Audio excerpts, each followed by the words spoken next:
Une double information judiciaire vient d'être ouverte contre Dominique Strauss-Kahn et contre X pour, d'une part, soustraction de preuves et trafic d'influence. Dès hier soir, Dominique Strauss-Kahn s'est expliqué, d'abord au juge qui perquisitionnait chez lui et dans son bureau au Conseil régional de l'Île-de-France la nuit dernière, et puis ce matin sur Europe 1.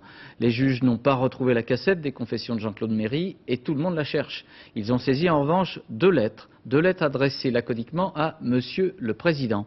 Mais ce soir, l'Élysée ne se sent pas concerné. Retour sur des perquisitions peu fructueuses avec Pascal Doucet-Bon, Audrey Goutard et Thierry Breton. Bien embarrassé, Dominique Strauss-Kahn. Face à lui, dans son bureau du Conseil régional d'Île-de-France, le juge Ribrol en veste beige et son confrère Brissé-Foucault qui traversent la pièce. Jusqu'à la fin de la perquisition, vers minuit, l'ancien ministre leur a répété sa version des faits. Il aurait égaré la fameuse cassette. Cet original des confessions vidéo de Jean-Claude Méry, les deux juges l'avaient aussi cherché au domicile de DSK peu avant, dans la journée, sans plus de succès. L'ancien ministre reconnaît avoir reçu la bande au printemps 99, des mains de son ami, l'avocat fiscaliste Alain Belot, défenseur de Jean-Claude Méry. Mais ce jour-là, Maître Belot venait évoquer le cas d'un autre de ses clients, Karl Lagerfeld. Le couturier devait beaucoup d'argent au fisc. Sa dette a été allégée. Y a-t-il eu marchandage, la cassette contre la clémence ? Karl Lagerfeld, de retour à Paris aujourd'hui, s'en tient à un simple communiqué. Il dément être concerné en quoi que ce soit par l'affaire Méry. Quant à Dominique Strauss-Kahn, lui aussi nie farouchement.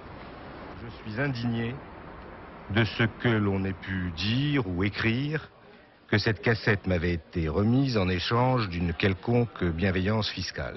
Je comprends que les gens trouve bizarre que parce qu'on me remet une cassette, je me précipite pas pour regarder ce qu'il peut y avoir de croustillant dedans. Ça oui, c'est ça qui est assez peu crédible. Hein, je le comprends. Sauf que les H&M de Paris, ça m'a jamais intéressé. On en parlait beaucoup à l'époque. J'ai pas pensé que cette cassette était si importante que ça.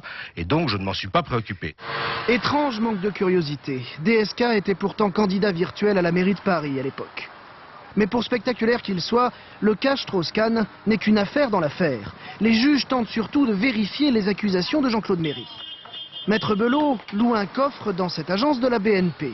Hier, les juges y ont saisi deux documents, deux lettres de Jean-Claude Méry, affirme le journal Le Monde. Un original et une photocopie adressées à Monsieur le Président, sans plus de précision.